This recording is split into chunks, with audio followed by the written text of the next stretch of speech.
राजा महाराजाओं का जमाना था, लेकिन चालाक लोगों की दुकान तब भी खूब चलती थी। राजीव डांगी, उम्र 20 साल, गांव का होशियार व्यापारी था। इतना होशियार कि अगर गधा भी उससे सौदा करने बैठ जाए तो वो भी नुकसान में लौटते। वो गांव के लोगों से अनाज, सब्जियां, कपड़े, यहां तक कि हल्दी तक सस्ती में खरीदता और राजमहल, मंत्री, कोतवाल जैसे रईस लोगों को दुर्लभ माल कहकर 2 गुनी कीमत में बेच देता। लोग कहते थे, राजीव का दिमाग नहीं, तुला है, जो भी रख दो फायदा तोल देता है। उस दिन भी उसने अच्छा मुनाफा कमाया था। सोने की चमकती धूप ढल रही थी और राजीव अपने छोटे से घर की ओर लौट रहा था, गुनगुनाता हुआ। मुनाफा मुझसे बड़ा कोई धर्म नहीं और घाटा सबसे बड़ा पाप। लेकिन जैसे ही आधा रास्ता भी नहीं तय हुआ था, मौसम पलट गया। तेज हवा, काले बादल और फिर ऐसी मूसलाधार बारिश कि 2 कदम दूर कुछ दिखाई न दे। राजीव ने बोरी सिर पर रखी और किसी तरह अपने घर तक पहुंचा। घर में घुसते ही दरवाजे की आवाज हुई, धड़ाम, और बिजली कड़क उठी। राजीव बोला, हे भगवान, आज का सारा मुनाफा इस तूफान में उड़ न जाए। उसने बोरी उतारी, जूते झाड़े और देखा फर्श पर कुछ अजीब निशान थे, कदमों के निशान। लेकिन ये निशान गीले थे, जैसे कोई अभी-अभी अंदर आया हो। कौन? राजीव चौकन्ना हो गया। उसका घर छोटा था, एक कमरा, एक छोटा किचन और एक स्टोर। उसने धीरे-धीरे हर जगह झांका, कुछ नहीं, सन्नाटा। वो सोच ही रहा था कि तभी टन आवाज आई, बर्तन गिरने की। आवाज आई किचन से। राजीव की सांस रुक गई। अरे बाप रे, कहीं चोर डाकू तो नहीं? वो हिम्मत जुटाकर धीरे से किचन की ओर बढ़ा, हाथ में डंडा लिया, किचन में झांका और वहीं ठिठक गया। उसके सामने कोई खड़ा था, या यूं कहो कुछ खड़ा था, जो दिख नहीं रहा था। सिर्फ जमीन पर पड़े आटे के ढेर में एक आकृति सी झलक रही थी। सर से लेकर सीने तक किसी लड़की के शरीर का ऊपरी हिस्सा आटे से ढका हुआ था। चेहरा, गर्दन और बालों पर आटा गिरा था और नीचे कुछ नहीं दिखाई दे रहा था। राजीव की आंखें फटी की फटी रह गईं। हे भगवान, आटे वाला भूत! वो चीखा और वहीं गिर पड़ा। उसने हाथ जोड़ लिए, मां काली बचा लो, आज से मैं झूठा हिसाब नहीं बनाऊंगा। तभी उस अदृश्य आकृति ने गहरी सांस ली और बोली, डरिए मत, मैं कोई भूत नहीं हूँ। राजीव ने कांपते हुए जवाब दिया, भूत हमेशा यही बोलता है। मैं सच में इंसान हूँ और इस राज्य की राजकुमारी हूँ। राजीव बोला, राजकुमारी? और तुम आटे में लिपटी हुई? वाह, राजघराने की फैशन बड़ी अजीब है। वो लड़की बोली, मैं सच कह रही हूँ, मेरा नाम राजकुमारी मृणालिनी है। किसी ने मुझे धोखे से ऐसा औषध पिला दिया जिससे मैं अदृश्य हो गई। राजमहल के लोगों ने मुझे मरा हुआ मान लिया। मैं भागकर यहाँ छिपी हूँ। राजीव ने माथा पकड़ा। वाह, मतलब तुम भूतनी नहीं, इनविजिबल राजकुमारी हो। अब बस यही बाकी था मेरे जीवन में। राजकुमारी ने थोड़ा गुस्से में कहा, मजाक मत करो, मुझे सच में मदद चाहिए। राजीव बोला, ठीक है, पर पहले ये बताओ, तुम दिखती बहुत अच्छी हो ना? मतलब अभी जो आटे से जो हिस्सा दिख रहा है वो तो बड़ा सुंदर है। अगर पूरा दिखे तो क्या होगा? राजकुमारी ने शर्माते हुए कहा, तुम बहुत ढीठ हो। अरे ढीठ नहीं, व्यापारी हूँ, हर चीज की जांच पड़ताल करता हूँ। अब बताओ क्या चाहिए?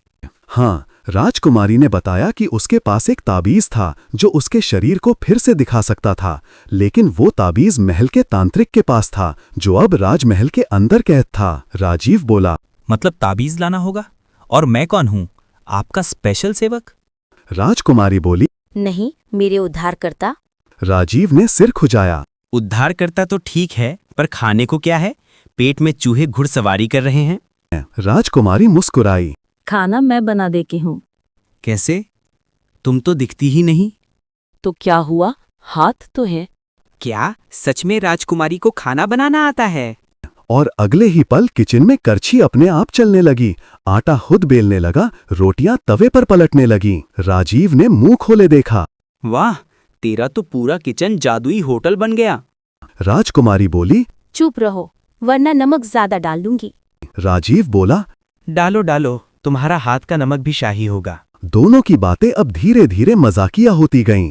राजीव का डर गायब हो गया और उसकी जगह एक अजीब सा लगाव आ गया। वो हर दिन राजकुमारी से बातें करता, खाना साथ खाता, कभी कभी उसे आटे वाली भूतनी कहकर चिढ़ाता भी था। राजकुमारी उसे मारने का नाटक करती। अगर मैं दिख रही होती ना तो तुम्हें थप्पड़ लगा देती। राजीव बोला। तो पहले दिखो ना, फिर लगवाऊं थप्पड़। दोनों हंस पड़े। एक दिन राजकुमारी बोली, राजीव, तुम्हें एक बात बतानी है। जिसने मुझे अदृश्य किया वो कोई और नहीं, मेरे मंगेतर युवराज विक्रम है। उन्हें लगा कि मैं राजा की गद्दी पाकर उन्हें हटा दूंगी, इसलिए उन्होंने तांत्रिक से मिलकर मुझे गायब कर दिया। राजीव बोला। वाह, प्यार का नया लेवल। बाकी लोग फूल देते हैं, ये आदमी इनविजिबल बना देता है। राजकुमारी ने गंभीर होकर कहा। अब मुझे ताबीज चाहिए, वरना मैं हमेशा ऐसी रह जाऊंगी। राजीव ने थोड़ी देर सोचा, फिर बोला। ठीक है राजकुमारी, मैं तुम्हारी ताबीज लाऊंगा, पर एक शर्त है। क्या? उसने पूछा। अगर तुम फिर से दिख गईं तो मुझसे शादी करोगी? राजकुमारी हंस पड़ी। तुम तो पागल हो, मैं राजकुमारी हूँ, तुम व्यापारी। तो क्या हुआ, मैं प्यार बेचूंगा, तुम मुस्कुराते हुए खरीद लेना। वो मुस्कुरा दी, पहली बार दिल से। अगली रात राजीव राजमहल पहुंचा। वो चुपके से महल के पीछे के रास्ते से अंदर गया। वहीं तांत्रिक का कक्ष था, जहां जादुई चीजें रखी थीं। चारों ओर अंधेरा, दीवारों पर झिलमिलाते दीपक। राजीव बड़बड़ाया। इतना सन्नाटा है कि अगर कोई छींक भी दे तो आत्मा निकल जाए।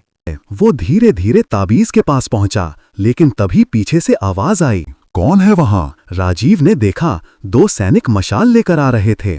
वो तुरंत आटे की बोरी उठाकर सर पर डाल ली और बोल पड़ा। अरे महाराज, मैं तो आटे वाला हूँ। सैनिक बोले। इतनी रात को? अरे रोटी सुबह की बनानी है ना महाराज के लिए। दोनों सैनिक हंसने लगे। जा जा जा रसोई में। राजीव ने राहत की सांस ली, ताबीज उठाया और भाग निकला। वो ताबीज लेकर घर लौटा और बोला। लो राजकुमारी, तुम्हारी जादुई चाबी आ गई। राजकुमारी ने ताबीज पहना, आंखें बंद की और कुछ क्षणों में धीरे धीरे उसकी परछाई दिखने लगी। पहले बाल, फिर चेहरा, फिर पूरा शरीर। राजीव की आंखें फैल गईं। हे भगवान, तुम तो सच में राजकुमारी निकली। मतलब मैं अब तक असली परी के साथ रह रहा था। राजकुमारी हंसते हुए बोली। अब डर नहीं लग जा? नहीं, अब तो लग रहा है कहीं सपने में हूँ। वो मुस्कुराई और बोली। राजीव, तुमने जो किया वो कोई भी नहीं करता। मैं तुम्हें पुरस्कृत करना चाहती हूँ। पुरस्कार तो मैं पहले ही ले चुका हूँ, तुम्हारी मुस्कान के रूप में। राजकुमारी मृणालिनी वापस महल पहुंची। युवराज विक्रम को गिरफ्तार किया गया। राजा को सब सच मालूम पड़ा। राजा ने दरबार में राजीव को बुलाया और कहा। युवक, तुमने हमारी बेटी को बचाया है, कह क्या इनाम चाहता है? राजीव ने हंसते हुए कहा। महाराज, बस इतना दीजिए कि अब कोई व्यापार में मेरा हिसाब ना जांचे। राजकुमारी ने धीरे से कहा। और एक चीज और पिताजी, मैं इससे विवाह करना चाहती हूँ। दरबार में सन्नाटा, सब हैरान। राजा कुछ देर चुप रहे, फिर मुस्कुराकर बोले। अगर मेरी बेटी की खुशी इसमें है तो मंजूर। महल में शाही शादी हुई। राजकुमारी मृणालिनी और व्यापारी राजीव डांगी की। लोग हंसते हुए कहते। राजकुमारी को किसने पाया? आटे वाले ने। राजीव मजाक में जवाब देता। देखो भाइयों, कभी कभी रोटी पलटने से किस्मत भी पलट जाती है। राजकुमारी मुस्कुराती और कहती। और याद रखना, अगर मैं अदृश्य ना होती तो तुम्हारा प्यार कभी दिखाई न देता। दोनों की हंसी पूरे महल में गूंज उठती। कभी कभी जिंदगी की सबसे अजीब और मजेदार घटनाएं ही हमें सबसे कीमती चीजें दे जाती हैं, चाहे वो मुनाफा हो, प्यार हो या आटे वाली राजकुमारी। ऐसे ही बेहतरीन कहानियाँ सुनने और देखने के लिए आप हमारे चैनल को सब्सक्राइब कर लीजिए, वीडियो को लाइक कर दीजिए। मिलते हैं किसी और वीडियो में, तब तक के लिए बाय।